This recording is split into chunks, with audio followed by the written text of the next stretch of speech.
And a very good morning. Espresso में आपको खुशामदीद कहेंगे। मैं हूं अर्मिला हसन और मैं हूं इमरान हसन। इस उम्मीद और दुआ के साथ कि आप खैरियत से हैं। खुशामदीद एक नए दिन के आगाज में आपको हम वेलकम करते हैं और दुआ यही करते हैं कि अल्लाह करे आपका दिन अच्छा गुजरे। वो सभी आपकी जायज़ ख्वाहिशात जो आपके हक में बेहतर हैं वो पूरी हो जाएं, या जिनके लिए आपने कोई ना कोई एफर्ट किया। और इन केस अगर किसी किस्म की नाकामी होती है, जो कि अक्सर हो जाती है, इसका कतई मतलब नहीं है कि आप मायूस हो जाएं या फिर आप कोशिश करना छोड़ दें, क्योंकि हर जो नाकामी होती है ना ज़िंदगी में, मुझे लगता है कि वो एक कामयाबी की नवीद होती है। और वो लोग जो कि कामयाब ठहरते हैं वो अपनी हर नाकामी को बुनियाद बनाते हैं, एक सीढ़ी बनाते हैं, सीखते हैं और फिर आगे बढ़ते हैं। सो हमारी बेस्ट विशेस आपके साथ हैं। May you have a good day and Armila, is it a good day for you? How's your morning? It's kind of good, पता नहीं है अभी। अच्छा वैसे ना मुझे लगता है हम सबकी रूटीन, वैसे भी कल I was talking with few of my friends, तो वो यही कहते थे कि हमारी जिंदगी बड़ी मोनोटनस हो गई है। हमारी रूटीन, हमारे पैटर्न्स, हमारे मसले सब Sometimes it feels like a video game, you know? है ना, हम एक पैटर्न के ऊपर उठते हैं, करते हैं। हमारे प्रॉब्लम्स भी जो है ना, हमारे मसाइल भी, वो भी मोनोटनी का शिकार है। I don't know why, but चलिए पता नहीं। मेरे ख्याल में लाइफ में कुछ ना कुछ आपको ऐसा क्रिएट करना चाहिए जो आपको जिंदगी में आपके काम के अलावा भी आपको एक लाइफ का लुत्फ देता रहे। अगर तो आपकी जिंदगी में कोई पेट्स हैं, या पौधे हैं, या बच्चे हैं, ये वो ऐसी चीजें हैं जो बड़ी अच्छी आपकी तवज्जो बांट के रखते हैं। या अगर आप नेचर के करीब रहते हैं, जो लाहौर कराची में रहने वाले लोगों के लिए तो कम से कम पॉसिबल नहीं होता, तो लाइफ थोड़ी ठीक रहती है। अदरवाइज नहीं तो भाई ऐसा कुछ ना कुछ करना जरूरी चाहिए। मैं तो कहता हूँ और कुछ ना करें, किचन गार्डनिंग। हाँ, किचन, मैं बिल्कुल किचन गार्डनिंग के हवाले से कहने वाली कि कुछ नहीं ना, किचन गार्डनिंग शुरू कर दे, पौधों से प्यार करने, घर में सब्जियां उगाए, ये कोई एक्टिविटी। अच्छा, हमारे हेल्दी एक्टिविटीज का रुझान भी खासा कम है, इस वजह से भी मुझे लगता है हम सब मोनोटनी और इस चीज की बात कर रहे हैं। हमारी कम्युनिकेशन भी तो वक्त के साथ कम हो रही है ना। हम बात भी तो सिर्फ अपने मोबाइल फोन से कर रहे हैं, वक्त के साथ आपस में बैठ के भी नहीं करते हैं। यकीन जानिए बहुत बड़ा रिलीफ होता है कि जब आप बात करना शुरू कर देते हैं और अपनी चीजें डिस्कस करते हैं, तो उससे भी आपके दिमाग का बोझ बहुत हद तक कम हो जाता है। शेयरिंग बड़ी इंपॉर्टेंट है। इस वक्त कुछ पाकिस्तान और इंडिया अपने सेंटिमेंट्स भी शेयर कर रहे हैं, और वो सेंटिमेंट्स है क्रिकेट के ऊपर। इंडियन तो सेंटिमेंट नहीं है, इंडियन तो समहाउ थोड़ा सा एक कहना चाहिए पता नहीं इसको मैं क्या नाम दूं, इस प्यार को मैं क्या नाम दूं। पाक भारत ताल्लुकात में एक बड़ी पेशरफ्त बहरहाल हमने देखी है। ज़का अशरफ साहब के आने के बाद डर्बन में भारतीय क्रिकेट बोर्ड के सेक्रेटरी जय शाह साहब, जो कि रूह रवां भी हैं आईपीएल के भी और उनकी क्रिकेट के भी। जी जय शाह है, इतने गुस्से में पता नहीं क्यों है। पाकिस्तान और भारत को क्रिकेट पर मिल बैठना चाहिए, ऐसी बात हुई है। और जो दोनों बोर्ड अहदेदारान हैं, इसमें इत्तेफाक भी देखने में आया बज़ाहिर। और ज़का अशरफ साहब की जय शाह को एशिया कप में पाकिस्तान आने की दावत, उन्होंने कहा आज पाए कुछ नहीं होता, असी भी तो पाकिस्तान ही रहने हैं। तो ज़का अशरफ साहब ने इस फिर तो बाद वर्ल्ड कप के हवाले से जो उनकी बात हुई है, दौरे भारत की दावत भी कबूल की।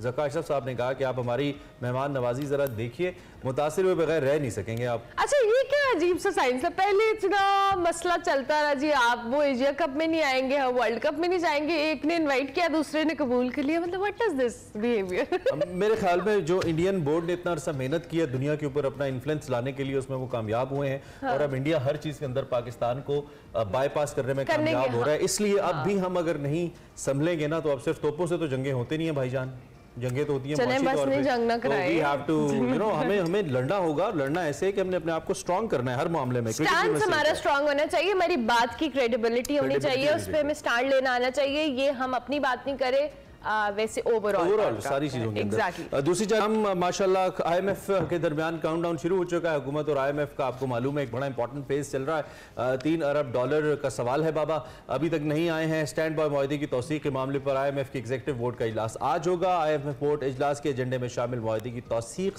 से पाकिस्तान के लिए जो बैरूनी फंडिंग है, इसके मजीद जराए खुलेंगे अगर ये हो जाता है तो। बिल्कुल, आईएमएफ बोर्ड की मंजूरी मिलते ही पाकिस्तान को $1.2 अरब फौरी तौर पर जारी कर दिया जाएंगे। बकिया $1.8 अरब नवंबर, उससे आगे फरवरी में दोबारा जायजों के बाद शेड्यूल किए जाएंगे। मुआहदे से मुतालिक जी अपने एक बयान में मिन्नतों के 3 फेज हैं। हाँ जी 3 है, अभी है और 2 अभी 2 बाद में ना, आहिस्ता वो देखेंगे कितनी अच्छी मेहनत कर रहे हैं आप।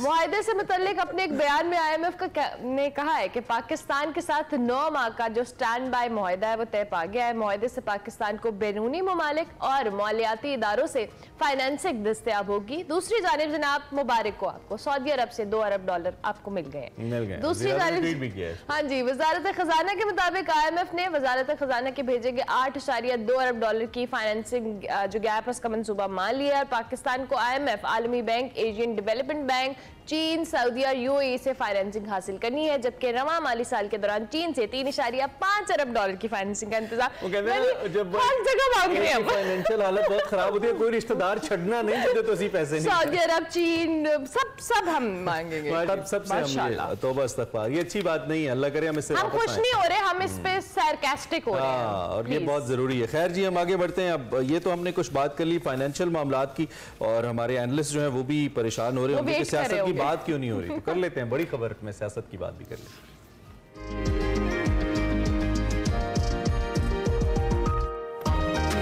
आई विश कि मेरे पास कुछ नया होता जो मैं इस पे आपके साथ शेयर करता, लेकिन चूंकि सब पुराना है, सब पुराना है और आप सियासत सुनना चाहते हैं तो इसलिए हम रोजाना इस पे बात भी करते हैं। वैसे आज जो आपको पता है 12 जुलाई है, ठीक 1 माह बाद हुकूमत की मुद्दत पूरी हो रही है, और बस जो दुनिया में आया जी उसको जाना है।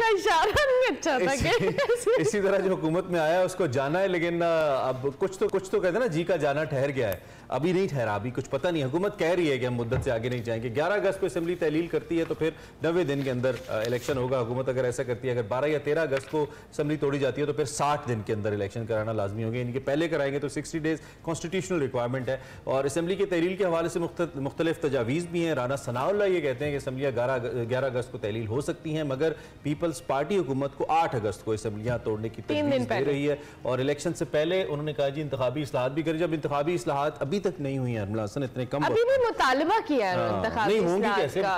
जी बिल्कुल, हुकूमत का बड़े पैमाने पे जी उन्होंने कहा हम इंतखाबी इस्लाहात करेंगे, ये फैसला किया। इलेक्शन एक्ट में 73 तरामीम जो है इंतखाबी इस्लाहात कमेटी के सामने पेश कर दी गई हैं। वजीर कानून जो आजम नज़ीर तार साहब है वो कहते हैं बड़ी तादाद में तब्दीलियों का मकसद मुल्क में साफ और शफाफ इलेक्शन कराने। अब ये वाज़ेह हो गया कि जी नून लीग और पीपल्स पार्टी मुकर्रर वक्त में इलेक्शन चाहती है, जबकि वफाकी वजीर खुर्रम दस्तगीर साहब दावा कर रहे हैं कि आम इंतखाबात 10 नवंबर से पहले हो जाएंगे, जबकि वजीर आला सिंध मुराद अली शाह दावा कर रहे हैं कि इंतखाबात 2 माह में होंगे। मगर मौलाना फजलुर रहमान मौजूदा सेटअप में 1 साल की तौसीह चाहते हैं, लेकिन पीपल्स पार्टी हर सूरत में इलेक्शन कराने पर डटी हुई है। पीपल्स पार्टी का वैसे अच्छा स्टैंड है। और अब ये बात तय है कि हुकूमत 12 अगस्त को घर जा रही है। इसके बाद 3 माह के लिए जो आपको पता है निगरान सेटअप आने वाला है पूरी हुकूमत में इलेक्शन। अभी तो एक बड़ी लड़ाई केयर टेकर प्राइम मिनिस्टर पे होनी है। बड़े दिलचस्प नाम आ रहे हैं सामने, कुछ मीडिया की शख्सियात बड़ी मुतहर्रिक हैं अपना नाम लाने के लिए। कौन है? हम अपने एनालिस्ट से पूछ लेते हैं, हम अपने एनालिस्ट से पूछ लेते हैं। अगर मीर साहब के पास इस हवाले से। मीर साहब कैसे हैं आप? ठीक ठाक हैं?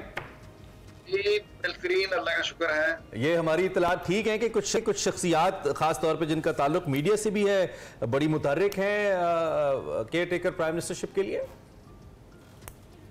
हाँ देखिए, ख्वाहिश तो हर एक की होती है ना, लेकिन वो ख्वाहिश का बनता क्या है, ये तो जिन्होंने फैसला करना है उन्होंने तय करना है। असल मसला ये है, हजारों ख्वाहिशें ऐसी। अभी आपने जिक्र किया, देखे ना, पीपल्स पार्टी ये चाह रही है, नून लीग ये चाह रही है, मौलाना फजलुर रहमान ये चाह रहे हैं। अच्छा, मजे की बात ये सारे गवर्नमेंट के अंदर है, तो फिर क्यों इबाहम है? अगर गवर्नमेंट के अंदर है और ये सारे के सारे हैं तो फिर इबाहम क्यों है, फिर बोलियां मुख्तलिफ क्यों है? इसका मतलब ये हुआ, जो मुझे समझ में आता है कि जिन्होंने फैसला करना है कि अभी क्या करना है, उन्होंने भी अभी तक क्लैरिटी के साथ कुछ नहीं बताया कि क्या करना है। मुख्तलिफ चीजें अवाम की बात कर रहे हैं, अवाम की बात कर रहे हैं। नहीं, अवाम की तो बारी अभी दूर आएगी। अभी तो देखे ना, अच्छा, ये फैसला तो अवाम करते हैं। अच्छा, ओके ओके, हाँ जी, वो जब इलेक्शन हो तो ओके ओके। मैं इलेक्शन से पहले की बात कर रहा हूँ ना। देखिए ना, इलेक्शन से पहले तो अवाम नहीं फैसला करते ना, ना ही आपने फैसला करना है कि इलेक्शन कब हो। देखिए, अब सबसे बड़ा अलमिया क्या होगा, मैं थोड़ा सा इसको जरा लाइटर नोट पे ले लें। अगर शेख रशीद जैसे बेचारे जो हैं, जो हमेशा पेशगोइयां किया करते थे, मैं उनकी एक ट्वीट पढ़ रहा था, वो भी बेचारगी के आलम में ट्वीट कर रहे हैं। क्या ट्वीट है जी उनकी कि जी 12 अगस्त से पहले कटी कटा निकल आएगा। और भाई कमाल होगी, 12 अगस्त, यानी ये वो चीजें हैं जो सारी, अब आप दुनिया को पता है कि 12 अगस्त को मुद्दत खत्म हो रही है। वो बेचारे, यानी जिनके पास ये क्लेम होता था कि हमारे पास खबर होती है, उनके पास भी खबर नहीं है कि क्या होना है, क्या नहीं होना। तो क्या मतलब, इस दफा मुझे लगता है कि एस्टेब्लिशमेंट ने भी अपने पत्ते सारे छुपा के रखे हुए हैं। इनको सारों को अपनी अपनी बोलियां बोल रहे हैं, लेकिन अभी तक क्लियर नहीं है कि क्या करना चाहते हैं। ये वो पत्ते हैं जिनके बारे में मीर साहब शायर ने कहा था, खुश्क पत्तों की तरह लोग उड़े जाते हैं।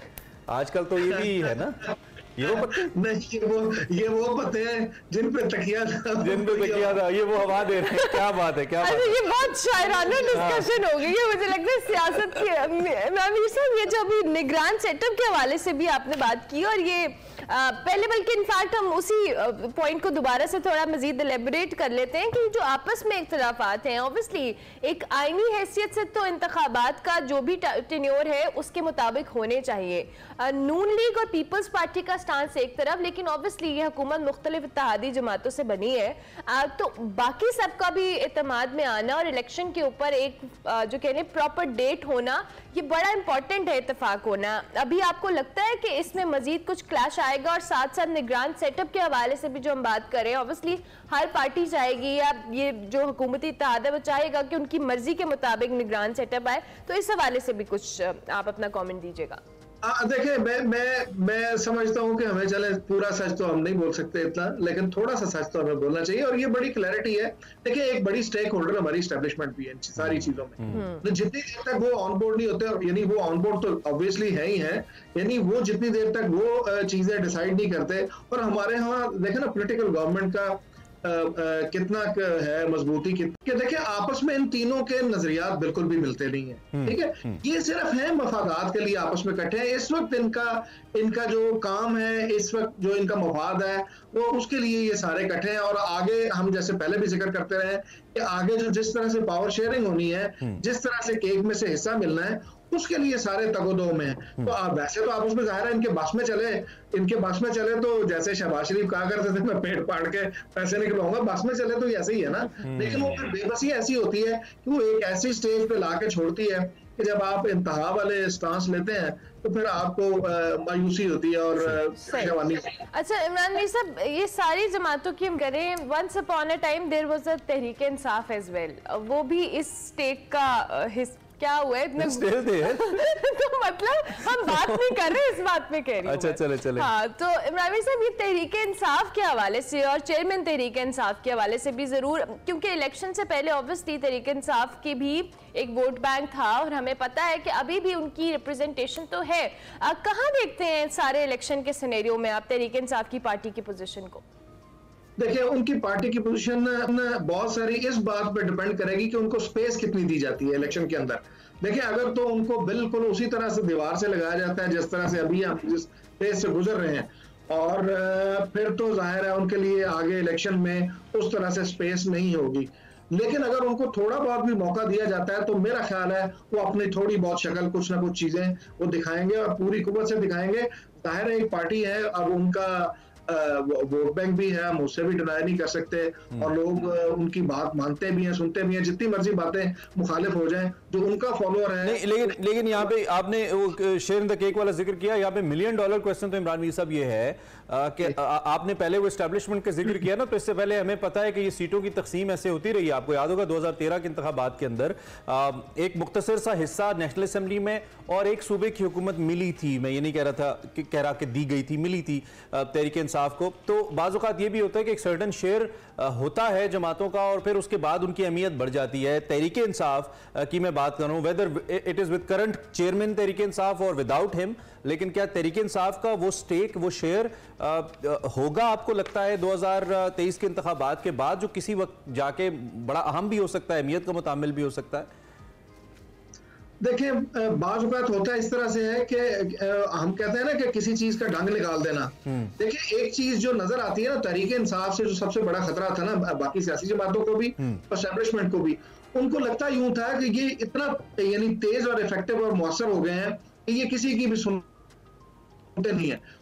उनको इस स्टेज पे लाया गया, जैसे कहते हैं ना कट्टोसाइज करना, वो कट्टोसाइज करना किसी भी चीज को, वो नजर आता है। देखिए, इसमें ऑब्वियस है, मैं इसमें क्या मतलब छुपा भी क्या सकूंगा, हम आप क्या छुपा सकते हैं। मतलब अब तो हालत ये हो गई है कि पीटीआई का कुछ झंडा निकालता है, उसको पकड़ के ले जाते हैं, उसके घर के चापा बढ़ जाता है। तो ये सूरत हाल तो इस तरह से है ना, ये तो रियलिटीज हैं इस मुल्क में चल रही है इस तरह से। ठीक हो गया। अच्छा इमरान मीर साहब, एक और सवाल, इलेक्शन से पहले नवाज शरीफ साहब आ रहे हैं? नवाज शरीफ साहब मुझे लगता है कि वो तब आएंगे। देखिए, अगर उन्होंने अब आना होता ना तो वो आ जाते, अभी तक आ चुके होते। लेकिन नवाज शरीफ साहब तब आएंगे जब उनके लिए जमीन बिल्कुल फ्लैट होगी। और वो कैसे होगी? वो आपको पता ही है कैसे होगी।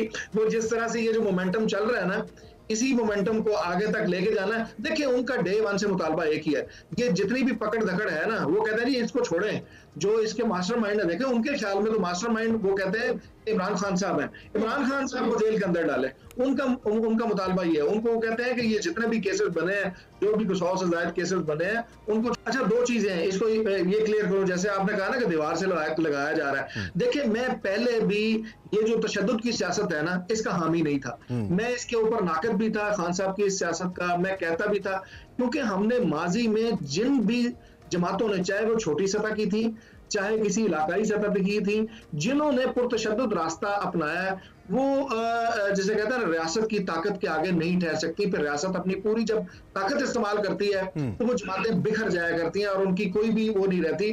तो मैं तो इस चीज का पहले भी कायल नहीं था कि ये वाली चीजें हमें इस तरफ नहीं ले जाना चाहिए, इस तरह से लोगों को उकसा के इस नहज पे नहीं लाना चाहिए कि वो तशद्दुद के ऊपर आ जाए, क्योंकि ये रास्ता दूसरे मुल्कों में भी हमने देखा दुनिया के, वो कभी भी अच्छा नहीं रहा। हमने मिस्र में इसका तजर्बा देखा, वो भी कोई अच्छा नहीं रहा।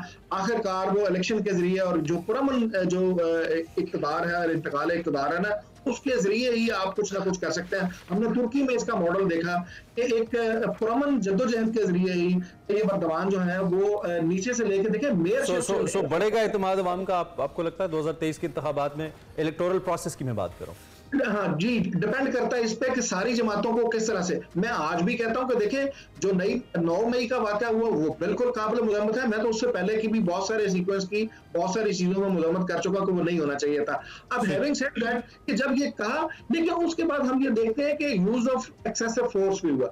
दूसरी तरफ से भी जो रद्द-ए-अमल है वो शायद कुछ चीजें ऐसी हैं, उसके नतीजे में कोई पार्टी बैन नहीं होनी चाहिए, किसी लीडरशिप पे पाबंदी नहीं लगनी चाहिए। मैं इस चीज का कायल हूँ। ठीक है, आप रहा वो नुकता कि जी 2023 में ये वोटिंग बढ़ेगी या टर्नआउट बढ़ेगा, इसका फैसला मेरा ख्याल है कि देखें आपका और मेरा या लोगों का वो एतमाद है इस सिस्टम के ऊपर। अगर हम अपने आप से सवाल पूछें कि इस सिस्टम के ऊपर हम कितना के एतमाद करते हैं, तो सवाल का जवाब मेरा ख्याल है हम सब अपने दिल पे हाथ रखें तो नफी में है, सिस्टम पे एतमाद नहीं करते। राइट मीर साहब, ठीक है, आपने इस मौजू को हमारे लिए खुला छोड़ा है कि हम इस पे बात करते रहें। ठीक हो गया मीर साहब, thank you very much for joining us जी, बहुत शुक्रिया। सीनियर तज्जियाकार Imran Mir was with us और हम सियासत पे बात करें। ब्रेक लेते हैं, ब्रेक के बाद वापस आते हैं। आप देखते रहिए Expresso. Welcome back to Expresso. हम हमेशा कोशिश करते हैं कि कुछ बहुत एक्सक्लूसिव आपके लिए लेकर आएं जो आपको कहीं और देखने को ना मिले, और ख़ास तौर पे कोई पाकिस्तानी पाकिस्तान के लिए अपने लिए अच्छा करे तो ये हमारा फ़र्ज़ बनता है कि हम ज़रूर मेन स्ट्रीम पे उसको लेकर आएँ। आज हम एक ऐसी शख्सियत से आपकी मुलाकात करवा रहे हैं जो कि बतौर एक पेशे के लिहाज से तो ट्रैफिक वार्डन है, ट्रैफिक पुलिस के अंदर मुलाजमत करते हैं, लेकिन उन्होंने दौरान मुलाजमत PhD की डिग्री हासिल की और डॉक्टरेट करने वाले शायद मेरी इल्म के मुताबिक तो पहले ऐसे पुलिस वाले हैं जिन्होंने PhD की ड्यूरिंग सर्विस। डॉक्टर आबिद नज़ीर की हम बात कर रहे हैं। 2006 में बतौर ट्रैफिक वार्डन भर्ती हुए पुलिस के अंदर। 2023 में उन्होंने इंटरनेशनल रिलेशंस के अंदर PhD की। उन्होंने 2009 में MSc क्रिमिनोलॉजी किया। इसके साथ साथ उन्होंने CSS की अटेम्प्ट्स की, 3 अटेम्प्ट्स की, कामयाब नहीं हुए, लेकिन पढ़ना नहीं छोड़ा। बीच में आबिद नज़ीर साहब ने LLB की डिग्री हासिल की, पीस एंड कॉन्फ्लिक्ट में MPhil भी कर चुके हैं, और ये किया उन्होंने नेशनल डिफेंस यूनिवर्सिटी से। मतलब ड्यूटी के साथ साथ इतनी ज़बरदस्त किस्म की degrees, and now he can call himself a doctor. हमारे साथ हमने इनको देखा और हमने ज़रूरी समझा कि आज बुलाएं और अपने अंदाज से इनकी एफर्ट को अप्रिशिएट करें। So doctor Abid Nazir is right now with us in the studio. Doctor साहब, थैंक यू वेरी मच। कैसे हैं आप? ठीक ठाक हैं? अल्हम्दुलिल्लाह, अल्लाह का शुक्र है, ठीक ठाक। इतना ज़बरदस्त और इतना इंस्पायरिंग किस्म का जर्नी है आपका, माशाल्लाह। आपने अपनी मुलाजमत के साथ साथ PhD करना, ये सफ़र कैसा था, कितना चैलेंजिंग था, थोड़ा सा हमारे देखने वालों को बताएं। सबसे पहले तो एक्सप्रेस न्यूज़ का बहुत शुक्रिया, आप लोगों ने मुझे इन्वाइट किया। देखें जी, बात यह है कि जब इंसान के अंदर कोई एक स्पार्क होता है और वो बंदा स्टडी करना चाहता है तो उसके लिए मौके जो है ना वो मिलते रहते हैं। मैंने 2006 में ट्रैफिक पुलिस ज्वाइन किया था, ट्रैफिक वार्डन सब इंस्पेक्टर की। उसके बाद मैंने जब लाहौर शहर में उकाड़ा से मैं आया तो मैंने स्टडी जो है ना उसको छोड़ा नहीं। मैंने CSS की अटैम्प्ट दी, अनफॉर्चुनेटली मैं वहाँ पे कामयाब ना हो सका। मैंने MSc criminology and security study की, LLB मैंने कंप्लीट किया। उसके बाद MPhil किया पीस एंड कॉन्फ्लिक्ट स्टडी में NDU इस्लामाबाद से। मेरे लिए एजाज़ की बात थी NDU में मेरा एडमिशन होना। और उसके बाद मैंने PhD की इंटरनेशनल रिलेशन में पंजाब यूनिवर्सिटी से। और दौरान ड्यूटी जो है ना जी सबसे बड़ा चैलेंज हो कि मैंने बगैर किसी छुट्टी के और बगैर किसी स्पेशल जो है ना वो हर्डल के जो है ना मैंने वो PhD की डिग्री कंप्लीट की और मैंने इस तरह को छुट्टी नहीं लिया अल्हम्दुलिल्लाह। मैंने ड्यूटी को मैनेज किया। और कैसे इस्लामाबाद लाहौर ड्यूटी आवर्स ना छुट्टी करना है, ये फॉर्मूला कोई बताए ना हमें भी आप। क्लासेस भी लेनी है, मतलब सोच के ही हमें हो रहा है कि कैसे आपने मैनेज किया। जी ये जी सबसे पहले तो सीटो साहब की जो हमारे सीटो साहबान CCP साहब थे उनकी मेहरबानी थी। मैम हमारे यहाँ में शिफ्ट होती है 3 शिफ्ट होती हैं, फर्स्ट सेकंड और थर्ड, 7 से 3, 3 से 11 और 11 से 7। बिल्कुल। तो मैंने एक अपने माइंड में फार्मूला सोचा कि ऐसा हो सकता है कि मैं छुट्टी भी ना लूँ और मेरी स्टडी भी कंप्लीट हो जाए। तो उसके लिए सर मैंने एक दिन में 2 शिफ्टें की, यानी कि 16 घंटे मैंने ड्यूटी स्टैंडिंग की। ओके। लाहौर ट्रैफिक 16 घंटे खड़े होकर ड्यूटी की। 16 घंटे मैंने स्टैंडिंग ड्यूटी की और ये थ्रू आउट मेरी जो जनरल ड्यूटी आपकी तो 8 घंटे वाली इतनी मुश्किल होती है, 16 घंटे तो फिर उसके बाद साथ पढ़ना भी, सर जब आपकी फैमिली भी होगी। Yes sir definitely sir, time family को भी कम मिलता था, लेकिन फैमिली कोड़ा में थी, लाहौर में जॉब थी, इस्लामाबाद में स्टडी थी, इस तरह के मामला थे। तो उसमें सर ये है कि मैंने जो है ना वो अपने जो मेरा गोल था उसको मैं अचीव करना चाहता था। आबिद भाई ऐसा क्या पड़ा हुआ था? लोग तो सरकारी नौकरी जब पुलिस में मिल जाती है या फौज में चले, कोई भी सरकारी नौकरी लग जाती है, लोग कहते हैं बस यार उन नौकरी लग गई है, होते चलो 40 साल नौकरी करनी है, बच्चे शच्चे पढ़ जाएंगे, मतलब कोई लोग आगे फ्यूचर का इतना सोचते नहीं है। और प्रेजेंट का इनफैक्ट आपके जहन में ये आया कैसे कि यार नहीं मुझे पढ़ना है? क्या था ऐसा जिसने आपको सर लेके गया ऐसा? जी सर, इसमें एक तो ये थी कि मैं स्टडी के साथ साथ अपने आप को इम्प्रूव कर सकता था, अपनी मेरी जॉब के मेरी डेजिग्नेशन के वजह से मेरी इंप्रूवमेंट हो सकती है। ठीक है। इसके अलावा सर मेरी जो है ना वो मैं कुछ करना चाहता था पंजाब पुलिस के लिए, पाकिस्तान के लिए, कुछ मेरी ऐसी एफर्ट्स हो कि जो डेफिनेटली जो मेरे मरने के बाद भी जो है ना वो मेरे मुल्क को फ़ायदा हो, मेरी डिपार्टमेंट को फ़ायदा हो। तो उसके लिए स्टडी डेफिनेटली बहुत ज़रूरी है। अगर आप अच्छे लेवल पढ़ेंगे, आप इंटरनेशनल लेवल पे आप आएंगे तो देन ही आप इसको जो है ना वो अचीव कर सकते हैं। अच्छा, अब सब ये जर्नी वो होता है जिसमें ऑब्वियसली आपके इदारे की, आपके डिपार्टमेंट की सपोर्ट होती है, फिर आपके कॉलीग्स होते हैं, शिफ्ट्स जिससे आपने कहा 16 घंटे की करना, जाहिर है स्वैप करनी होती है, इर्द गिर्द के कॉलीग्स कैसे सपोर्टिव थे या कभी चैलेंजिंग लगा? जी मैम, हमारा जो सिस्टम है, सबसे पहले जो मुझे तमाम सीटों साहबान जो हमारे ऑनवर्ड आए हैं सब ने मुझे सपोर्ट किया। उसमें मैं कैप्टन सुहेल चौधरी साहब का जो DIG ऑपरेशन भी रहे हैं, हमारे सीटू साहब थे, उस कैप्टन लियाकत मलिक साहब, मुस्तनफर फरोज साहब, डॉक्टर असद मलिक साहब और ये डॉक्टर राय जाज साहब, ये सब जो सीटों साहब उन्होंने सपोर्ट किया। और उन्होंने जो एक फॉर्मेट था, उन्होंने कहा कि आप ड्यूटी जो है ना वो अपने डबल शिफ्ट में ड्यूटी कर सकते हैं आप। मुझे ये पंजाब में फर्स्ट टाइम ऐसा हुआ था कि जो मुझे अलाउ किया, इससे पहले प्रैक्टिस कोई थी। तो उन्होंने मेरे जो स्टडी जो इंस्पिरेशन को देखते हुए उन्होंने मुझे ऐसा, चलिए ये बड़ी अच्छी बात है। वी लाइक टू अप्रिशिएट सारे ऑफिसर्स जिन्होंने आज इस काबिल किया, और ये उनका भी क्रेडिट है ना जो आप यहाँ तक पहुंचे। वालिदैन खुश हुए? वालिदैन के बारे में जी अल्हम्दुलिल्लाह, वालिद साहब की बड़ी ख्वाहिश थी कि मैं PhD डॉक्टर बनूं, लेकिन अनफॉर्चुनेटली जिसने मुझे डिग्री रिसीव हुई है उसने मेरे वालिद साहब की कुल हानि थी। उनकी डेथ हो गई? जी उनकी डेथ हो चुकी थी। डिग्री जिसने रिसीव हुई है, प्रोसेस पहले कंप्लीट हो चुका था। आपकी डिग्री का जो लम्हा है वो नहीं देख सके, लेकिन वो अगर बस मेरी यही ख्वाहिश थी कि वो आज होते तो वो अभी भी खुश ही होंगे जब वो आपको देखते होंगे एक्सेल करते हुए, और आपने जिस तरह से उनको उनकी ख्वाहिश के ऊपर ये किया है। अच्छा, ये जो IR में आपने जिस तरह से भी आप बात कर रहे थे, ये आपके डिपार्टमेंट में आपकी डेजिग्नेशन इम्प्रूव करने में किस तरह से ज़्यादा हेल्पफुल हो सकते हैं, और आगे आपका क्या प्लान है? क्या आपने LLB भी चूँकि किया हुआ है, आपने किसी इस तरह की डिग्री को परस्यू करना है? जी मैम, रीज़न ये है कि देखें, बात जो पंजाब पुलिस हो, एजुकेशन डिपार्टमेंट हो या अदर कोई भी डिपार्टमेंट हो, तो उसमें मकसद तो ये है कि खिदमत खल्क करना। तो इंशाल्लाह जो ये इससे डेजिग्नेशन में भी इम्प्रूवमेंट डेफिनेटली हमारा एक सिस्टम है, उसके तहत हम उस पर जो हमारी डेजिग्नेशन प्रमोशन होती है, और आजी साहब ने बड़ी प्रमोशन की है इस सवाल अल्हम्दुलिल्लाह, इंशाल्लाह भी पाइपलाइन में लगे हुए हैं, प्रमोशन हो जाएगी। तो डेफिनेटली मैम इंटरनेशनल ये असूल है कि जहाँ पे भी आपकी तालीम अच्छी होगी तो डेफिनेटली डिपार्टमेंट। तो डॉक्टर साहब, हम अमूमी तौर पे समझते हैं कि 2-4 लफ्ज़ हमने अगर पढ़े हैं, हम जो रोड्स के ऊपर लोगों के रवैये देखते हैं, ट्रैफिक के लिहाज से खास तौर पे बड़ी हम जिसे कहते हैं ना बेहंगम किस्म की कौम है, और बड़े मसाइल हैं हमारे अंदर। जब तक कहेंगे नहीं तो ठीक कैसे करेंगे, कहना चाहिए। तो आप बीइंग ट्रैफिक वार्डन, आप तो उन आंखों से देखते हैं, फिर आपकी ट्रेनिंग भी वो है कि किस चीज़ को कैसे लेके चलना है। तो अब जब आप माशाल्लाह आपकी डिग्रीज भी इतनी इंप्रूव हो गई हैं, आप पीएचडी हो गए हैं, डॉक्टर हो गए हैं, अब तो वो रवैया आपको ज्यादा तंग करते होंगे, तो ज्यादा जिच नहीं होते कभी लोगों को देखते हुए कि यार ये क्या लोग हैं, ये पढ़े लिखे हो, ये कर क्यों रहे हैं ऐसे? सर देखिए, हमने रीज़न ये है कि हमने अवाम को जो ना उनको मोटिवेट करना है, उनको हमने इम्प्लीमेंट करवाना है, ठीक है ना जी। और हमने उनके लिए जो है ना वो ऐसे शऊर पैदा करना है कि वो जो हम इसके लिए जो आवाम की बेहतरी के लिए। डिग्री के बाद ज्यादा गुस्सा नहीं आता लोगों को? डिग्री के बाद गुस्सा तो डेफिनेटली, लेकिन हमारी ट्रेनिंग ऐसी किस्म की है कि हम इसको मजीद जो पेशेंस सिखाया जाता है कि हम इसको बड़े अच्छे तरीके से वैसे आपको बताऊं, पीएचडी और एमफिल की डिग्री भी बड़ा पेशेंस सिखाती है जब आपके जो है ना प्रोजेक्ट्स नहीं हो रहे होते और प्रेजेंटेशन। अब रोड्स के ऊपर आप चूंकि इतने सालों से ड्यूटी कर रहे हैं, आपने अब तक क्या ऑब्जर्व किया है? दिन ब दिन लोगों के रवैये वर्स्ट हो रहे हैं या बेहतर हो रहे हैं? नहीं जी, ट्रैफिक सिटी पे जो है ना वो लोगों के आप देखें 2006 से लेकर ऑनवर्ड देखें 17 साल में लोग जो है ना लोगों के रवैये बहुत बेहतर हो रहे हैं जी, बेहतर हो रहे हैं, बिल्कुल हो रहे हैं जी। मेरा जो पर्सनल एक्सपीरियंस है, मेरा पर्सनल आई बिलीव पुलिस के रवीये भी बहुत बेहतर, बहुत बेहतर हो रहे हैं। बहुत कितनी इंप्रूवमेंट आ चुकी है। मुझे नहीं पहले याद था कि कभी मैट्रिक और ऑन अवार्ड एफए होंगे, लेकिन अभी तो माशाल्लाह हमारे पंजाब पुलिस में बहुत ठीक है। आपसे मिलकर हमें बहुत अच्छा लगा, आप बड़ा काबिल फख्र काम आपने किया है, आपके महकमे को तो आप पे फख्र है ही, हमें भी है बतौर पाकिस्तानी, और अल्लाह करे आप जैसे और कई हमारे सामने ऑफिसर्स आए और हम उनसे ऐसे बात करें जी।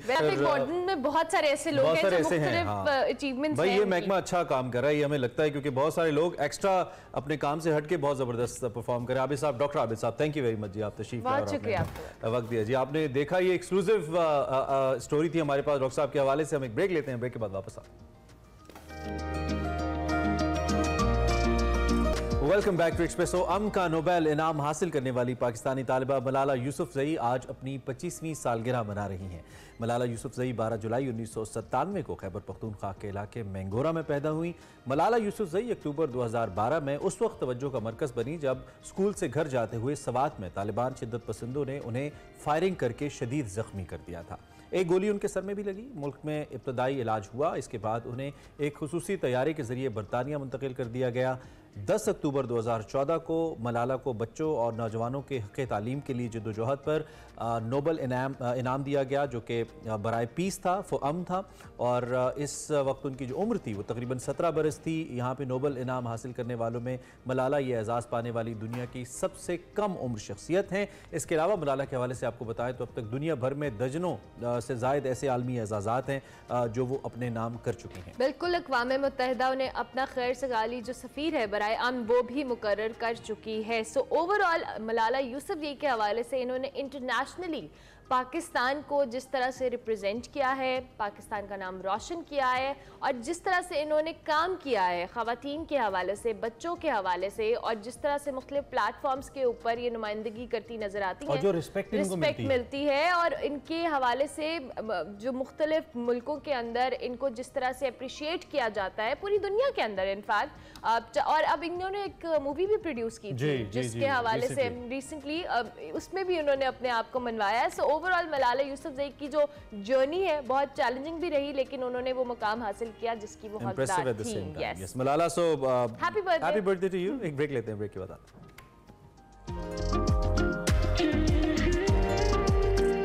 Welcome back to Expresso program के अगले हिस्से में आपको खुश आमदीद कहते हैं। जनाब, इस हिस्से में हमने सोचा कि सबसे पहले आपको हम थोड़ा आसरा देते हैं, खाने पीने के मामले में हमें भी होगा, आपसे वर्चुअली आसरा लीजिएगा। उसके लिए हमने किचन आबाद कर दिया है। अहमद हमाद हमारे साथ मौजूद है। Ahmed, thank you very much, कैसे हैं आप? आप सुनाएं कैसे? बिल्कुल ठीक ठाक। अहमद, क्या बना रहे हैं आप? आज बेसिकली हम ग्रिल चिकन बना रहे हैं विद वेजिटेबल्स। और इसमें हम क्या इसको ग्रिल करने के बाद क्या किस चीज़ के साथ सर्व करेंगे या सिर्फ वेजिटेबल्स ही होंगे? आज हम इसको वेजिटेबल्स के साथ जो है वो सर्व करेंगे, सौते करके। ओके। और आज की जो कुकिंग का मकसद है वो हेल्दी कुकिंग को प्रमोट करने का मकसद है, और अपने पोर्शन साइज को जो है वो मेंटेन करने का मकसद है कि जो लोग डाइट करते हैं या जो लोग इसके ऊपर अपना खाने पीने के ऊपर जो फोकस्ड हैं वो अपने पोर्शन साइज के ऊपर फोकस्ड रहें और किस तरह हेल्दी खा सकते हैं, आज उसके ऊपर हम जो है वो काम अरे वाह जबरदस्त, यानी आज हेल्दी ईटिंग होगी। और इसके साथ साथ ये भी है कि ये जो पोर्शन ईटिंग की बात करें कि आप जब खाना लेते हैं कहीं पे भी जाते हुए, इवन रेस्टोरेंट्स में बुफेस वगैरह के अंदर, तो बहुत ही ज़्यादा ले लेते हैं लोग खाना, वो ज़ाया भी होता है या फिर उसको मुकाने के चक्कर में ये हो जाता है। तो इस पे भी हमने एक फोकस रखना है कि आपने कितना खाना लेना है। आज अहमद से हम ऐसी टिप्स भी कुछ लेने वाले हैं। दिस इज ऑल्सो अहमद के पास बहुत कलरफुल सी वेजिटेबल्स पड़ी हुई हैं। मीनवाइल हम आपको साथ साथ किचन का जो कह लें जायजा देते रहेंगे, लेकिन अभी हमने आगे जी बिल्कुल फैशन ऑफ फन हमारा सेगमेंट है, इसमें रेजन आर्ट के हवाले से बात हो रही है और नम्रा क्या बात कर रही हैं, कैसे ये आर्ट होता है, महंगा कितना है, ऑल अबाउट दिस देखते हैं।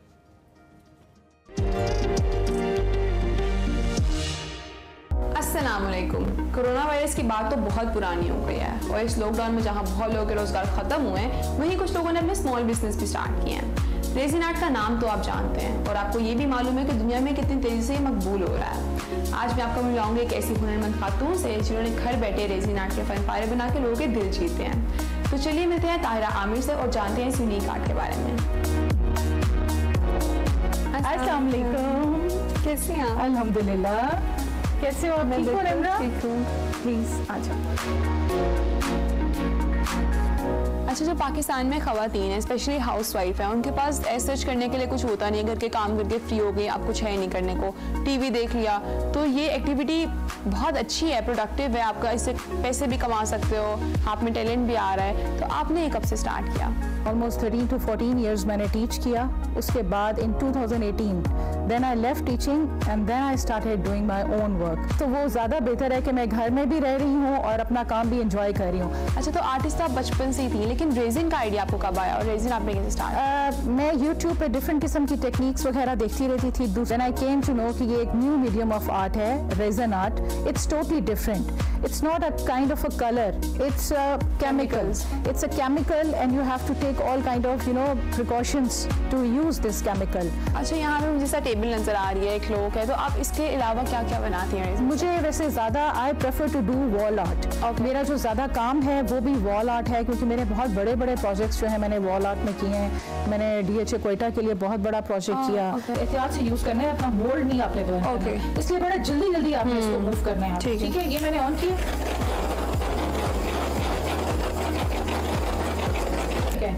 अच्छा, ये तो आपका बिल्कुल क्लियर बन गया है, लेकिन किसी के रेज़न में कोई डिफेक्ट आ जाए तो फिर वो क्या करें? हाँ, जैसे ये मैंने एक दफा बनाया था, उन दिनों में बारिश आज की तरह जैसे बहुत ज्यादा हो रही थी, तो ये थोड़ा सा ऊपर इसके ऊपर इसको कहते हैं एमनिश ब्लू। तो ये जो है वो एक इसके ऊपर पैच आ गया। अब मैं इसको जो है इसके ऊपर डायरेक्टली जो है ये फोल्ड कर दूंगी। हमारा जो रेज़न मेरे पास ये थोड़ा सा है। ये एक अच्छी टेक्निक है कि अगर आपका कभी कोई भी चीज, इसमें ये एक है प्लस पॉइंट कि अगर आपकी कोई भी चीज खराब हो गई है तो आपके पास उसको ठीक करने का फिर भी चांसेस हैं और हमारा रेजिन भी सर जो वेस्ट नहीं होगा, रेजिन आपका वेस्ट नहीं होगा। अभी आप देखिए इसके अंदर टेक्सचर बन रहा है, इसको आपने टच नहीं करना, इसको आपने मूव नहीं करना, आप इसको टच करेंगे। में तब तक के लिए अल्लाह हाफिज। Welcome back to Expresso. अच्छा, आपने कहना था? मैंने कहना था। चले जी, वेलकम बैक हो गया। उम्मीद के साथ कि आप हमारे साथ मौजूद हैं। अब आपकी मुलाकात एक और बड़ी ज़बरदस्त डायनामिक किस्म की यंगस्टर से करवाते हैं। आपको मालूम है जब भी समाजी खिदमात की बात होती है तो डायना अवार्ड का जिक्र आता है और डायना अवार्ड अब ये क्रेडिट ले रहा है कि बहुत ज़बरदस्त जो यंगस्टर्स है दुनिया भर से, उनको सोशल सर्विसेज के लिए अवार्ड ये दिया जाता है। आज हमारे साथ नूर फातिमा रशीद मौजूद हैं, उनसे हमने आपकी मुलाकात करवानी है। 17 साल की उम्र से उन्होंने बच्चों के साथ जो जिनसी इस्तेसाल है या ज़्यादती है, इसके रोकथाम के लिए काम शुरू किया और नूर फातिमा लड़कियों की तालीम के लिए बड़ा काम कर रही हैं। पाकिस्तान की जो नेशनल चेस टीम है, शतरंज की जो टीम है, उसका भी हिस्सा है। तो इनकी इन सोशल सर्विसेज के नतीजे में इनको डायना अवार्ड मिला, तो हमने कहा कि आपसे इनकी बिल्कुल सेक्सुअल हैरेसमेंट को लेकर या दीगर मामलात में बड़ी वोकल भी हैं और इस हवाले से काम भी कर रही हैं और उनको डायना अवार्ड भी मिला है। तो नूर फातिमा रशीद इस वक्त हमारे साथ स्टूडियोज में मौजूद हैं, उनको खुशामदीद कहते हैं। कैसी नूर फातिमा आप? I am good, thank you for having me. Thank you so much for coming, congratulations for this award. कैसा लग रहा है, मतलब एक्साइटमेंट, और आपने सोचा था जब आप ये काम कर रही थी कि आपको डायना अवार्ड मिलेगा? बिल्कुल भी नहीं, तब तो मुझे सच इस अवार्ड का या किसी भी और अवार्ड का जो समाजी कारकुन को दिया जाता है इसका पता नहीं था। बस I just wanted to do something for my country. और जब मैंने देखा कि ये इतना बड़ा टाबू है, हरासमेंट के इश्यूज़ और चाइल्ड अब्यूज़, और इसके बारे में लोग बात नहीं करते हैं, जब मैंने इस पर रिसर्च शुरू की तो दैट वाज समथिंग जो मैंने रियलाइज़ किया that I want to work on it and I want to play my role. और उस वक्त मेरा सिर्फ यही मिशन था कि चाहे एक बंदे को भी मैं मूव कर सकूं या एक जो पेरेंट्स हैं एक बच्चे के भी, अगर मैं उनको ये बता सकूं कि ये अवेयरनेस क्यों ज़रूरी है, तो तब मेरा गोल यही था कि मैंने किसी को मूव करना है। Tell us how does it operate, आप किस तरह से काम करते हो? सोशल मीडिया प्लेटफॉर्म्स को यूटिलाइज करते हो, कोई ऑर्गेनाइजेशन है, हाउ डज इट वर्क? मैंने जब सोशल वर्क शुरू किया था तब दूसरी ऑर्गेनाइजेशंस के साथ मिलकर शुरू किया था, बट जब मैंने चाइल्ड अब्यूज़ के प्रोजेक्ट पर स्पेसिफिकली काम करना शुरू किया था तब मैंने अपनी ऑर्गेनाइजेशन बनाई थी।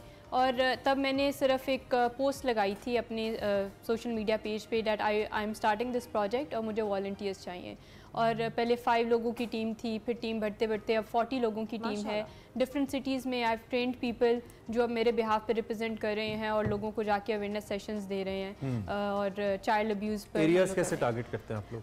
एरियाज़ हमें हमने एज सच स्पेसिफिकली कुछ डिफ़ाइन नहीं किया हुआ, लेकिन पाकिस्तान के जो मेन सिटीज़ हैं वहाँ पर हम लोग जिस तरह कराची में गए हैं, हम लोग फैसलाबाद में, कोयटा में हमारे रिप्रेजेंटेटिव्स हैं, सिंध में हैं, और इसी तरह हम लोगों ने पैन पाकिस्तान अपना टारगेट रखा हुआ है फ़िलहाल। ठीक है। अच्छा नूर फातिमा, ये भी बताओ, ऑब्वियसली ये जो चाइल्ड अब्यूज़ है, विमेन हरासमेंट है, जो भी मामलात हैं, इसकी रेशो क्या है? और क्या हम जो मेन स्ट्रीम पे देखते हैं, जो सुनते हैं, जो चीज़ें रिपोर्ट होती हैं, इन एक्चुअल वो हैं या इसके स्टैटिस्टिक्स कुछ और कहते हैं? वेल स्टैट्स में है कि 1 in 4, but I am sure कि एक्चुअल स्टेटिस्टिक्स बहुत ज़्यादा हैं, बिकॉज हमारे इधर ये टैबू है। तो सबसे पहले जब भी कोई बच्चा अपने पेरेंट्स को इसके बारे में जाके बताता है कि this is what I am facing, तो सबसे पहले उनका रिएक्शन होता है कि किसी और को नहीं बताना। हाँ, और अगर और नॉर्मली ये होता है क्योंकि बच्चों को अवेयरनेस दी नहीं होती है उनको, जैसे हम ट्रैफिक रूल्स के बारे में सिखाते हैं, दिस इज़ नॉर्मली समथिंग जो कि बच्चों को नहीं सिखाया जाता, तो उनके पास लैंग्वेज ही नहीं होती है। काफ़ी बच्चे गिल्ट खुद में ही फील करते रहते हैं क्योंकि जो हरासर्स होते हैं they are trained in this, तो उनको पता है कि बच्चों को आपके ख्याल में सबसे इंपॉर्टेंट ट्रेन करना किसको ज़रूरी है? क्या पेरेंट्स को या बच्चे को इटसेल्फ ट्रेन करना ज़्यादा ज़रूरी है? सबसे इंपॉर्टेंट किस लिए है कि बच्चा पहले वोकल हो या वालिदैन पहले बच्चे को ये बताएं कि तुम्हें वोकल होना है? इसमें सबसे इंपॉर्टेंट क्या है? हम लोग दोनों को साथ लेके चलते हैं। जिस भी स्कूल में हम लोग जाएं ट्रेनिंग देने, हम लोग उनसे रिक्वेस्ट करते हैं कि आप उस दिन अपने पेरेंट्स को उस दिन बच्चों के पेरेंट्स को भी बुलाएं ताकि हम साथ साथ उनको लेके चल सकें। दोनों को साथ लेके चलेंगे। हम लोगों की जो ट्रेनिंग्स हैं बच्चों के लिए वो उनके लेवल पे जाके लैंग्वेज हम यूज़ करते हैं, और पेरेंट्स के लिए हम लोग जो है वो प्रोफेशनल लैंग्वेज यूज़ करते हैं जिनसे उनको हम ये कहना बहुत आसान है। सीजियर अब जिसके साथ ये होता है वो नहीं कह सकता, वो जिस ट्रॉमा से गुजरता है, चाहे वो मेल हो, फीमेल हो, बच्चा जिस भी एज का हो, बच्चा हो या बच्ची हो, क्या मैकेनिज्म होता है उस ट्रेनिंग का जिसके तहत आप उसको इस काबिल बनाते हैं कि उसके अंदर ये कॉन्फिडेंस आए? What you guys do? सबसे पहले बच्चों को बताने की ज़रूरत है कि what is happening with you, it's not your fault, और ये भी कि ये इस तरह नहीं है कि ये सिर्फ आपके साथ हो रहा है, बुरे लोग हैं दुनिया में वो करते हैं इस तरह। तो इस तरह का कॉन्फिडेंस देना बच्चों को कि आपकी गलती नहीं थी, और फिर उसके बाद जो उनके लिए अरेंज करना एक एडल्ट जो उनको सपोर्ट कर सके। अगर थेरेपी अफोर्ड कर सकते हैं या थेरेपिस्ट अवेलेबल हैं तो उनके पास लेके जाना। पहले हमारी टीम में भी एक थेरेपिस्ट थे जो इस तरह बच्चों से बात करते थे जाकर, और उनको थोड़ा बहुत नॉर्मलाइज करते थे, काउंसलिंग करते थे उनकी इस बारे में। और इस तरह ये चीज़ें ज़रूरी हैं कि पेरेंट्स सबसे पहले रियलाइज़ करें, पेरेंट्स को घर से आपकी रियलाइजेशन, एक सपोर्टिव एडल्ट होना ज़रूरी है for the child to get out of this trauma. Okay. अच्छा, ये तो हो गया आपके काम के हवाले से बात। अब आपकी दीगर एक्टिविटीज़ या दीगर अचीवमेंट्स को भी डिस्कस करें। आप चेस टीम का हिस्सा भी हैं। ये चेस एक बड़ा डिफ़िकल्ट गेम है, और आपने अभी आप हमें बता भी रही थी कि आपने इंटरनेशनली बहुत ज़्यादा टूर्नामेंट्स के अंदर पार्टिसिपेट किया। Tell us about that as well. मैंने चेस खेलना शुरू की थी when I was 7 years old, लेकिन तब मैं घर पे ही खेल रही थी अपने भाइयों के साथ, कज़न्स के साथ। At that time I did not know कि पाकिस्तान में भी प्रोफेशनल चेस हो रही है। बट फिर मैं यूएस मूव हुई, जहाँ पर जो फर्स्ट वुमेन ग्रैंड मास्टर हैं उनके अंडर मैंने कोचिंग ली। वो हमारी यूनिवर्सिटी में कोच थी। तो आफ्टर आई टुक कोचिंग, तो तब मैंने प्रोफेशनल चेस देखी, और मैंने देखा कि पाकिस्तान में एक बहुत बड़ा गैप है as compared to international level, specially regarding women chess में नहीं है, और बहुत बड़ी जेंडर डिस्पैरिटी है एज़ कम्पेयर टू मैन। तो I said that I want to bridge this gap and I want to have women representation in chess. तो उसके बाद मैंने खुद खेलना शुरू की, और फिर मैं गई तो और वुमेन जो हैं, अब वुमेन कम्युनिटी भी बहुत एक्सपैंड हो गई है। पहले व्हेन आई वाज प्लेइंग उस टाइम पे आई थिंक 5 to 6 वुमेन थी, but now we have at least 25 women playing in one tournament. Nice. So still not that much, but a lot. At least कुछ ना होने से तो बेहतर है. Yeah, Being player yourself, आपको क्या लगता है मेल ज्यादा अच्छी चेस खेलते हैं या फीमेल्स? क्योंकि इसमें कोई पावर जोर का तो बात नहीं है, इसमें तो it's a brain strategy. It's all about training. जो पहले ट्रेनिंग स्टार्ट कर ले उसके बाद आप देखते हैं कि फॉर एग्जांपल पाकिस्तान की वुमेन क्रिकेट टीम है और मेन क्रिकेट टीम है, तो दोनों की डिफरेंट कैटेगरीज हैं. Women are playing with women and men are playing. हाँ, लेकिन उसमें कहीं ना कहीं स्ट्रेंथ ट्रेनिंग वो भी आ जाता है ना, फिजिक. इसमें तो वो नहीं है, इसमें तो it's all about your brain. तो मैं पूछना चाह रहा हूँ कि ज्यादा बेहतर किसका चलता है? खवातीन का. That's what I want to. जोधत पोलगार हैं जो ग्रैंड मास्टर हैं, और उन्होंने she is the only one जो कि अभी टॉप 10 ब्रेक कर पाई हैं आज तक ओवरऑल जो ओपन कैटेगरी है उसमें, और वो अभी भी ओपन टूर्नामेंट्स खेल रही हैं. तो इट इज पॉसिबल. आप इनके प्लान्स के हवाले से जरूर नूर फातिमा जरा प्लान्स बताएं, आगे फ्यूचर में क्या सोचा है, क्या आपका फोकस है? यही है कि अपनी चेस को कंटिन्यू करना है, अपने पैशन को कंटिन्यू करना है. साथ साथ मैं अब चेस की कोचिंग भी दे रही हूँ, ऑर्फनेजेस में जाकर मैं बच्चों को चेस सिखा रही हूँ, स्पेशली लड़कियों को. तो आई वुड वांट कि और फीमेल्स जिनको मैं सिखाऊँ कम से कम वो भी आगे आएँ और वो भी पाकिस्तान को रिप्रेजेंट करें चेस में, और अपनी एनजीओ को और सोशल वर्क को साथ साथ लेके चलने. बहुत अच्छा. और अपना सोशल वर्क के पॉइंट ऑफ व्यू से टाइम हमारा खत्म हो रहा है. आप चूंकि एक प्लेटफॉर्म पे हैं, बहुत सारे पेरेंट्स आपको देख रहे हैं, बहुत सारे बच्चे भी आपको देख रहे होंगे जो मे बी इस किस्म की सिचुएशन से गुजर रहे हों इस वक्त.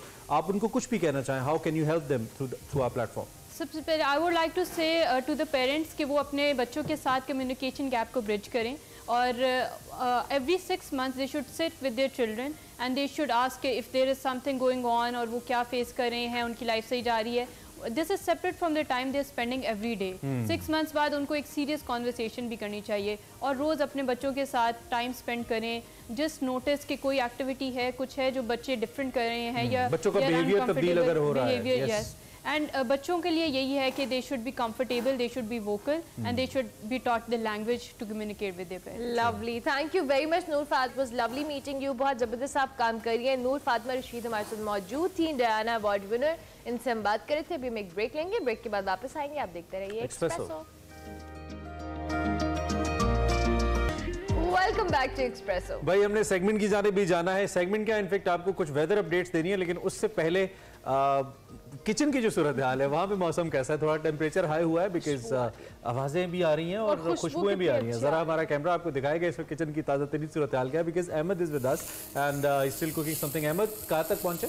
जी बस हम अपना चिकन जो है वो ग्रिल कर चुके हैं, और इसके बाद हम इसको प्लेट करेंगे विद वेजिटेबल्स, और कार्बोहाइड्रेट का एक पोर्शन भी दिया है हमने, प्रोटीन का पोर्शन देंगे, और इसको एक जो है स्पेसिफिकली पोर्शन प्लेट बनाएंगे जो कि हेल्दी भी है और 475 कैलोरीज आपको एट अ टाइम देगी. I mean we can calculate के इस प्लेट के अंदर 475 कैलोरीज पड़ी हुई. Yes yes. वैसे ये आइडियाज रेस्टोरेंट्स के अंदर भी होना चाहिए कि आपको जो खाना पोर्शन साइज वो सर्व करें, उसके अंदर कैलोरीज मेंशन होनी चाहिए. तो आपने ये जो चिकन अहमद क्या है, इसको आपने किसी चीज में मैरिनेट किया था या आपने सिंपल इसको किया? एग्जैक्टली इसको मैंने मैरिनेट किया है विद सॉल्ट, पेपर और लेमन जूस के साथ. सिर्फ इसको सिंपली मैंने मैरिनेट किया. आप गार्लिक भी यूज कर सकते हैं, लेकिन मैंने आज इसको जो है सॉल्ट पेपर. अहमद, हम आपकी तरफ दोबारा भी आते हैं. आप अपनी कुकिंग को कंप्लीट करें और साथ साथ वेदर अपडेट्स हमने आपको देनी है जनाब. आपको पता है कि बारिशों का या बादलों का के लिए एक और स्पेल बरसने को तैयार है. मॉनसून हमारे आज से मुल्क के बालाई और वस्ती इलाकों में दाखिल होंगी, जिसके 12 जुलाई कश्तियां निकाल लीजिए 17 जुलाई के दरमियान पंजाब,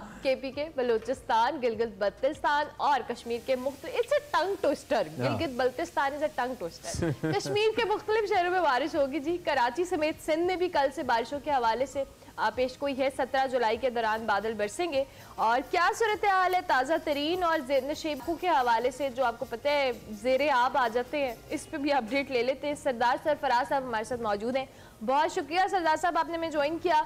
मॉनसून का जो लास्ट स्पेल था उस पर तो हमारी आपसे बात हुई. अब इस नए स्पेल के हवाले से क्या अपडेट्स हैं हमें बताइएगा. जी बहुत शुक्रिया. देखिए, नया स्पेल कल से शुरू होने का इम्कान है. 13 से लेकर 17 तक पे इन दिनों पर मुहित होगा, और इस दौरान भी ज़ाहिर है कुछ एरियाज़ में जो कोर मानसून बेल्ट पे लगते हैं, कुछ एरिया जैसे लाहौर है, उससे ऊपर गुजरांवाला, नारोवाल, सियालकोट, फिर इस्लामाबाद, रावलपिंडी, और लाहौर से नीचे आप कसूर और दूसरा जो सरगोदा वगैरह, इस पट्टी पे और फिर उस तरफ इस्लामाबाद वगैरह से पेशावर की तरफ जाएं तो अटक और फिर पेशावर इटसेल्फ, इन एरियाज़ में निस्बतन तेज़ स्पेल भी मुतवक्के है, जिसमें दोबारा से इम्कान है कि जो खासकर नशेबी इलाके हैं वहाँ पर अर्बन फ्लडिंग की सी सूरत हाल, इन शहरों के नशेबी इलाकों में अर्बन फ्लडिंग की सी सूरत हाल पैदा हो सकती है उसमें जो हैवी स्पेल्स के नतीजे में। अच्छा। फिर ये मानसून हवाएं फैलते फैलते पूरे पंजाब पे ही तकरीबन अगले 3-4 दिन में कहीं कहीं कहीं हल्की कहीं दरमियानी और किसी किसी जगह पर तेज़ बारिशों का बायस बनेगी और केपी के भी बेशतर इलाकों में बारिश का बायस होगा, कश्मीर में ज़ाहिर होगी और फिर शुमाल मशरकी बलूचिस्तान के जो अजला हैं ज़ोब, चमन और बारखान और लोरालाई और ये जो इलाके हैं किला सैफुल्ला, किला अब्दुल्ला और फिर नीचे खुजदा, लसबेला, इन तमाम एरियाज़ में अच्छी बारिश दोबारा से मुतवक्के है। कराची और सिंध पे तो थोड़ा सा इसके लेट असरात होंगे, यानी ये स्पेल तकरीबन जब सब साइड पंजाब की तरफ और केपी की तरफ जो है ना एक तरह से सब साइड होने के करीब होगा तो फिर यानी 17 के बाद या 18 के बाद सिंध का रुख करेगा, 17 के बाद कह सकते हैं हम, तो मानसून हवाओं का रुख फिर सिंध की जानब होगा और वही अगेन जो हमारा ईस्टर्न सिंध है, थरपारकर डिस्ट्रिक्ट, उमरकोट और साथ में नीचे फिर उसके आगे बदीन, इन 3-4 अजला में तेज़ स्पेल बारिश का दोबारा से मुतवक्के है, जैसे कि पिछले स्पेल में भी इन्हीं 2-3 अजला में ज़्यादा तेज़ बारिश हुई थी, बाकी तो कहीं हल्की कहीं दरमियानी बारिश हुई थी। अच्छा, तो ये सरफराज साहब ये इसके आसपास ठीक है, ये ऑलमोस्ट आखिरी स्पेल हम कह सकते हैं या अभी ये मुख्तलिफ स्पेल्स और भी एक्सपेक्टेड होंगे, आते रहेंगे? नहीं, आखिरी बिल्कुल नहीं है, ये तो अभी दूसरा स्पेल है और मेरे ख्याल में 1 या 2 स्पेल एटलीस्ट जुलाई के भी बकिया जो दिन होंगे उसमें और इस तरह से मिलेगा, एटलीस्ट इस तरह से दो स्पेल कह सकते हैं हम जुलाई में मजीद आएंगे इसके अलावा। अच्छा, 2 जुलाई 2 और स्पेल्स आ सकते हैं। और आपने जो अर्बन फ्लडिंग का जिक्र किया, चूंकि कुछ दिन पहले ये 8 और 9 जुलाई के दरमियान जो प्रेडिक्शन थी तेज़ बारिश की, उसमें PDMAs वगैरह सारे अलर्ट थे, लेकिन इतनी बारिश नहीं हुई, अल्हम्दुलिल्लाह नहीं हुई तो, लेकिन उतनी नहीं हुई। तो क्या इस दफ़ा भी ये अलर्ट रहना पड़ेगा हमें या फिर आप कह रहे हैं कि नहीं, इतना ज़्यादा नुकसानदेह बारिश नहीं होगी? नहीं, देखिए अलर्ट तो खैर रहना ही चाहिए पूरे मानसून के दौरान, चाहे तेज स्पेल आए या ना आए, इस वजह से कि किसी भी वक्त मानसून की बारिशों में आपको पता वेरिएबिलिटी बड़ी होती है, कुछ एरियाज में समझ नहीं आती कि कब ज्यादा हो जाती है, बहुत ज़्यादा हो जाती है। जैसे लाहौर और गिरदनवा में हमने देखा कि पिछले दोनों स्पेल्स में प्री मानसून का जो स्पेल था 24-25 जून से शुरू हुआ था, उसके नतीजे में भी अच्छी खासी तेज़ बारिश हो गई थी और फिर दूसरा जो मानसून इटसेल्फ जो स्पेल था उसमें भी अर्बन फ्लडिंग की सूरत हाल रही कसूर और लाहौर और ख़ासकर के आसपास, तो इसलिए तैयारी तो रहनी चाहिए। वो जो आप बात कर रहे हैं वो लकीली जो ईस्टर्न साइड पे यानी लाहौर के ईस्टर्न साइड पे इंडिया की तरफ आपने देखा होगा बहुत ज़्यादा बारिश है वहाँ पर, तो बहुत सैलाबी पैदा हुई, तो लकीली वो जो वेव थी ना वो आखिरी उसमें फेज में हमारे एरिया में कमी उसका दाखिला रहा, इसलिए कि जो वेस्टर्ली वेव नीचे उतरी तो उसने उसको एक तरह से ना ईस्ट वर्ड ही पुश रखा उसकी तरफ, सही, तो ये वजह बनी। ठीक है सर साहब, थैंक यू वेरी मच, बहुत शुक्रिया। जब भी आपको मधु करते हैं, आप तशरीफ लाते हैं और हमारे लोगों के लिए आपकी दी हुई मालूमात बड़ी वैल्यू रखती है, खासतौर पे वो लोग जो ऐसे क्रिटिकल एरियाज के अंदर रहते हैं वो अपनी तैयारी कर लेते हैं, फिर किसानों के लिए भी बड़ा हेल्पफुल हो जाता है, एंड जिन लोगों ने ट्रैवल करना है डेफिनेटली उनके लिए भी। सो ये सूरत हाल है जी, अगला स्पेल आने के लिए कल से तैयार है, बारिशें होंगी पूरे मुल्क में होंगी, आप उसके मुताबिक प्लान कर लीजिएगा। अब हमने ब्रेक लेनी है, खाना भी नहीं खिलाएंगे, ब्रेक लें फिर वापसी भी खाते हैं। प्रोग्राम के बिल्कुल आखिरी हिस्से में आपको खुशामदीद कहेंगे जनाब, हमने आपको खाना खिलाना है लेकिन हमें आपकी फिटनेस का भी उतना ही ख्याल है। आज हम बिल्कुल डाइट वर्जिश करें, नहीं पहले डाइट खाना भी तो खाना है ना, उससे पहले वर्जिश भी करनी चाहिए, उसके लिए फैसल हमारे साथ मौजूद है। फैसल से जाते हैं। जी Faisal. Thank you Imran and Armila. तो आज का जो हमारा वर्कआउट होगा वो होगा शोल्डर का। तो शोल्डर में जो टेक्निक्स है वो आप बहुत ध्यान से देखिएगा क्योंकि इसमें इस चीज़ का ख़ास ख्याल करना होता है। तो सबसे पहले होगा शोल्डर का वार्म अप, उसके बाद हम करेंगे, मैं करूँगा 3 से 4 रेपिटेशन एज यूजुअल और आप करेंगे 10 से 12 रेपिटेशन, हर एक्सरसाइज के आप करेंगे 3 सेट। तो पहले वार्म अप करते हैं, उसके बाद हम स्टार्ट करते हैं। ये आप शोल्डर का करें वार्म अप, या 15 to 20 रेपिटेशन करिएगा वार्म अप के लिए। अभी हम स्टार्ट करते हैं शोल्डर की पहली एक्सरसाइज। अभी इसके एंगल आप ज़रूर देखिएगा, हम पहले अभी करेंगे साइड लेटरल रेजिस। डंबल्स के एंगल हम यहाँ नहीं रख रहे, हम यहाँ रखेंगे, ये हमारा एंगल होगा। शोल्डर से हम बाहर नहीं, ऊपर नहीं जाएंगे, ये यहां नहीं आएंगे, हम जाएंगे यहां पर, ये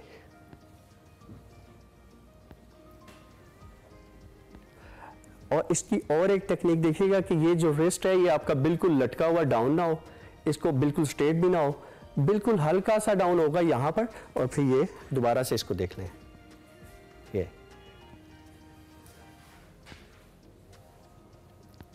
नंबर 2 मूवमेंट जो होगी हमारी होगी वो शोल्डर प्रेस की।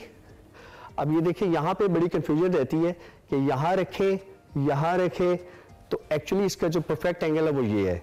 आप बिल्कुल शोल्डर के बराबर में इसको एंगेज रखें, और ये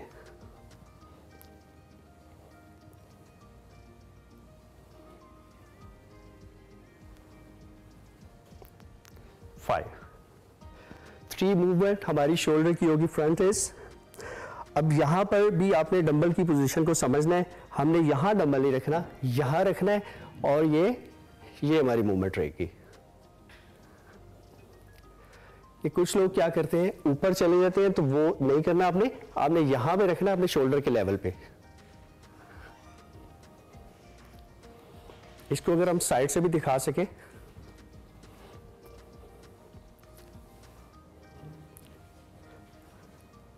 ये डंबल जो है यहां नहीं जाएगा, यहीं पे रुक जाएगा। नेक्स्ट मूवमेंट हमारी होगी बेंट ओवर। अब अगर आपके पास चेयर है तो आप चेयर पे बैठ के भी ये कर सकते हैं, अगर चेयर नहीं है तो आप एक लेग को बेंड करें, ये डाउन,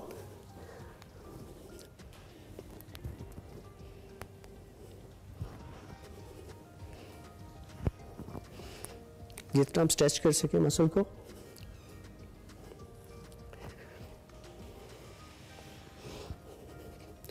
नेक्स्ट मूव हमारी होगी अपराइट थ्रो।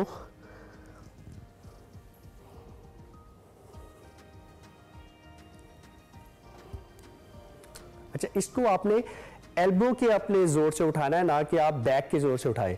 कुछ लोग क्या करते हैं ये करते हैं, तो ये नहीं करना, आपने एल्बो के बाजू के जोर से डंबल को उठाना है। इसको ये चिन के पास आएगी,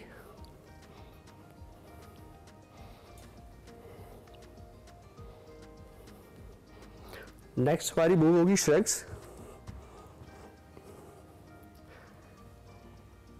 श्रग्स को आप होल्ड करेंगे, 5 सेकंड होल्ड करेंगे, उतना ही आपका मसल एंगेज रहेगा।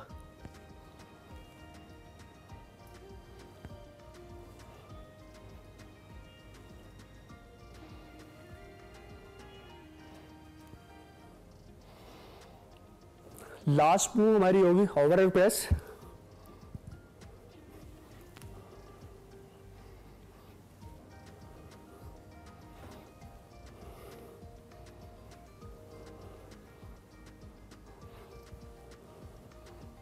जी, तो ये हमारा शोल्डर का वर्कआउट था। उम्मीद है कि आपको एक डबल पेयर से भी आप इसको मिस नहीं करेंगे। चलें जी, चलें। फैसल भाई थैंक यू वेरी मच जी, बहुत शुक्रिया। आपने शोल्डर्स वर्कआउट देखा, फैसल साहब हमें बता रहे थे। उम्मीद है कि अगर आप करेंगे तो आपको कुछ ना कुछ फ़ायदा ज़रूर होगा। अब आप चूँकि बहुत थक गए हैं और हम भी थक गए हैं भाई, since last 2 hours we are on air, तो ज़रा फाइनली देख लेते हैं हमारे जो शेफ़ है वो कहाँ तक पहुँचे, किचन में क्या सूरत हाल है, और फिर आपसे इजाज़त भी चाहेंगे, खाना खिला के जाएंगे आपको। ओवर टू यू अहमद, कहाँ तक पहुँचे आप? बस हम जो हैं वो क्लियर कर चुके हैं। अच्छा, और बताइए हमें अब आपने क्या किया? ग्रिल चिकन बेसिकली आज हमने रेडी किया है, और विद लाइट सॉल्ट पेपर, और इसको जो है हमने सर्व किया है विद वेजीज। 60 ग्राम पोर्शन जो है वो कार्बोहाइड्रेट्स का है, 180 ग्राम पोर्शन जो है वो। और अगर हम कैमरा क्लोजअप में आप हमें थोड़ा सा कार्ब्स और उसका डिफरेंस बता दें, प्रोटीन्स एंड कार्ब्स का, तो जी जान लेंगे ज़रा। जी, तो ये बेसिकली जो वेजिटेबल्स हैं ये हमारी फाइबर है, ठीक है, और जो ये कार्ब्स हैं वो आप किसी भी फॉर्म में ले सकते हैं, पोटैटो की फॉर्म में ले सकते हैं, रोटी की फॉर्म में ले सकते हैं, राइस के फॉर्म में ले सकते हैं, किसी भी फॉर्म में आप कार्बोहाइड्रेट ले सकते हैं, जो कि 60 ग्राम ऑफ पोर्शन जो है वो कार्बोहाइड्रेट्स का है, फाइबर का 80 ग्राम ऑफ पोर्शन है, और जो हम मीट ले रहे हैं वो 180 to 200 ग्राम्स हम एडजस्ट करके अपनी भूख के हिसाब से वो ले सकते हैं। तो ये टोटल जो ग्रामेज है प्लेट की वो तकरीबन बनती है 300 to 25 to 375, और ये एक टाइम का कंप्लीट मील है ये? यस, एक टाइम का कंप्लीट मील है। और ये हेल्दी ईटिंग है, जो लोग एक्सरसाइज कर रहे हैं या डाइट प्लान को फॉलो कर रहे हैं वो ये खा सकते हैं, राइट? यस, ठीक हो गया। और इसके साथ आप सर्व में ये क्या सॉस है? जी, मैं इसके साथ डेमी ग्लेज सॉस जो है वो सर्व करूंगा। ठीक है। और ये सॉस भी आपने खुद बनाई है? जी, ये भी खुद बनाई है। इसकी भी आप थोड़ी सी रेसिपी हमें बता दीजिए। जी, ये बेसिकली जो है वो जो चिकन क्यूब्स होते हैं उसको आज जो है वो हमने गर्म पानी के अंदर जो है ज़रा सा थोड़ा सा उसको गर्म किया है और वो उससे आप ज़रा इसकी गार्निशिंग वो कर लीजिए ताकि कैमरा दिखा दे और फिर हम क्लोज करें। ये देखिए जी, oh it looks quite delicious. हाँ, अगर आपके पास डिलीशियस है कि कैमरामैन हमारे जूम आउट चले गए हैं उसको पूरा देखने के लिए। हाँ, वो खुद भी देखना चाहते हैं। जी, तो ये हमने बेसिकली सर्व कर पीछे कौन है हमें देखना चाहते हैं। Okay, so this is ready now, right? Yes. Amazing, Ahmed. Thank you very much. आपने हमें इतनी ज़बरदस्ती recipe, and I think it's easy to go. आप इसको आसानी से बना सकते हैं और the best part is कि आपके लिए healthy eating है और एक टाइम का पूरा मील है। प्लेट भरना लिया करें, पोर्शंस में खाया करें और अच्छा होता है, कंट्रोल्ड खाएं। Ahmed, thank you very much once again for joining us. इसके साथ ही जी प्रोग्राम इख्तिताम को पहुंचा। अल्लाह करे आपका दिन अच्छा गुजरे। इसी दुआ के साथ शुरू किया, इसी पे खत्म करेंगे। कल इंशाल्लाह मुलाकात करेंगे। अल्लाह हाफिज़।